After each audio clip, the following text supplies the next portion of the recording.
श्री मद्मेश्वर विजयते। जय माँ कालशिला, जय बाबा तुंगनाथ। कैसे हैं आप सब लोग? आशा करती हूँ आप सभी स्वस्थ होंगे, मस्त होंगे, व्यस्त होंगे और खुश होंगे। खुश रहिए, क्योंकि अपने आप को खुश रखना सबसे बड़ी जिम्मेदारी होती है। अभी सुबह के 9 बज रहे हैं और सभी लोग अपने अपने काम पे निकल गए हैं। वैसे तो मेरा काम भी था, मुझे जंगल जाना था, लेकिन बारिश ने मेरे कदम रोक दिए हैं घर में। और अभी मौसम देखो, मौसम में बहुत तेज़ तो नहीं कहूँगी, लेकिन हल्की हल्की बारिश हो रही है।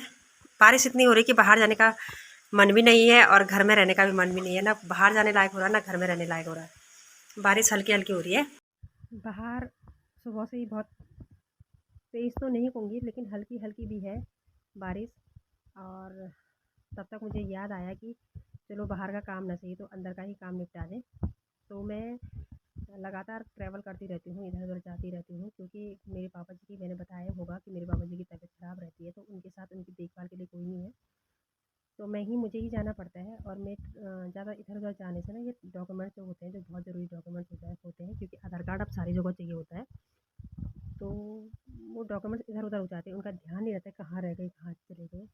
तो अभी मुझे ध्यान आया कि मेरे पास है, अभी मेरे हाथ में है शादी का सर्टिफिकेट, यानी मैरिज सर्टिफिकेट है।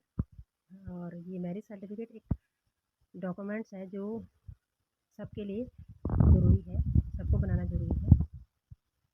और बनाना ज़रूरी क्यों है? ज़रूरी नहीं कि आप सरकारी नौकरी के लिए अप्लाई कर रहे हैं तो इसीलिए आपको मैरिज सर्टिफिकेट बनाना ज़रूरी है। ज़रूरी नहीं है कि आप मैरिज सर्टिफिकेट तभी बनाएं कि आप सरकारी नौकरी में अप्लाई कर रहे हैं, इसलिए बनाना ज़रूरी नहीं है। हो सकता है कि आपके हस्बैंड आपके लिए कोई प्रॉपर्टी प्लान कर रहे हो, या आप खुद प्रॉपर्टी बनाना चाहते हो, कोई प्रॉपर्टी लेना चाहते हो, या गाड़ी लेना चाहते हैं, या कोई भी आप ऐसे सरकारी काम जो आप करना चाहते हैं, तो उसके लिए ये बहुत ज़रूरी चीज़ें हैं। या आप बैंक से लोन, किसी काम के लिए आप बैंक से लोन लेना चाहते हैं, तो आपके मैरिज सर्टिफिकेट होना बहुत ज़रूरी है।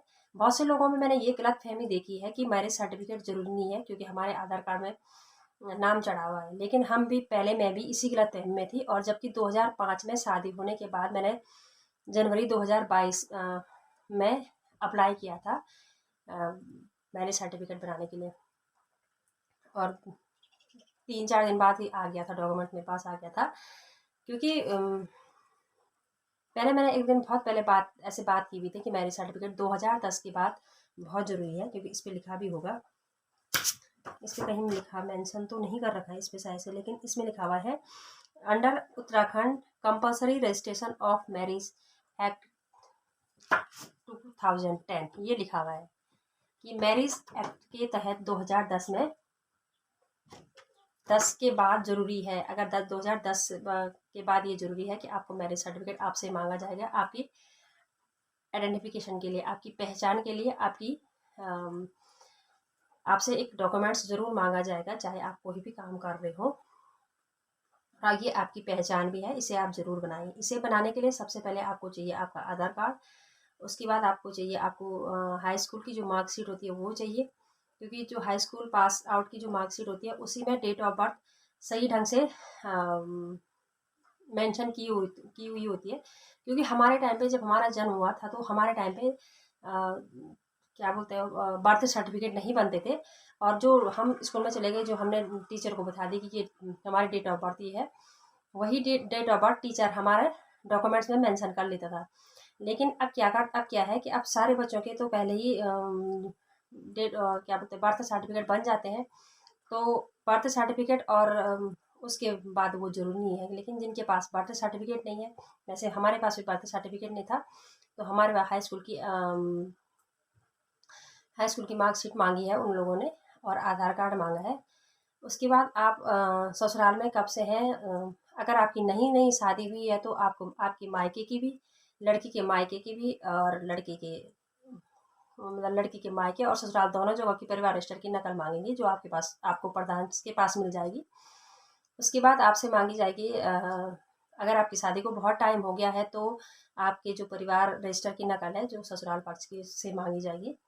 उसके बाद आधार कार्ड हो गया, हाई स्कूल का मार्कशीट हो गई, उसके बाद परिवार रजिस्टर की नकल हो गई, दोनों परिवारों की रजिस्टर नकल हो गई। उसके बाद मूल निवास प्रमाण पत्र, स्थायी निवास प्रमाण पत्र और जाति प्रमाण पत्र भी साथ में मांगे जाते हैं। उसके बाद मांगे जाती है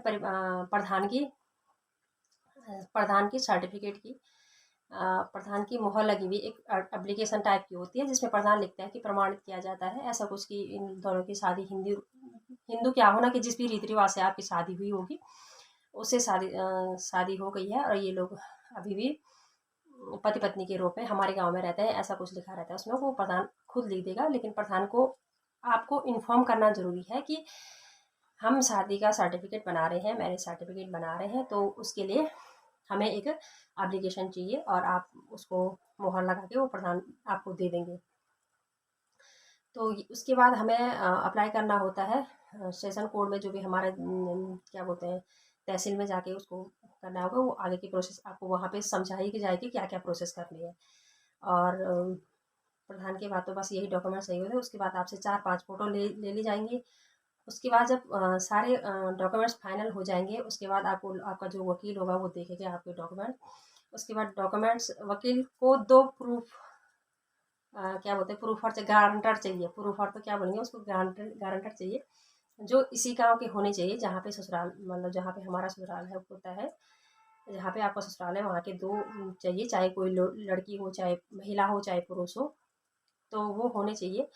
उसके बाद वो उनके आधार कार्ड भी ले जाएंगे, आधार कार्ड की फ़ोटो कॉपी मांगी जाएगी वहाँ पे, और उनका वहाँ पे मौजूद होना भी ज़रूरी है। उनसे सिर्फ ये मांगा जाता है, उनके हाथ के अंगूठा के निशान भी लिए जाते हैं और उनसे ये मांगा जाता है कि ये दोनों शादीशुदा है कि नहीं है, उनसे प्रूफ मांगा जाता है। तो आई होप ये वीडियो आपको पसंद आई होगी। पसंद आई है तो लाइक कीजिए, शेयर कीजिए, कमेंट कीजिए। तब तक के लिए टेक केयर।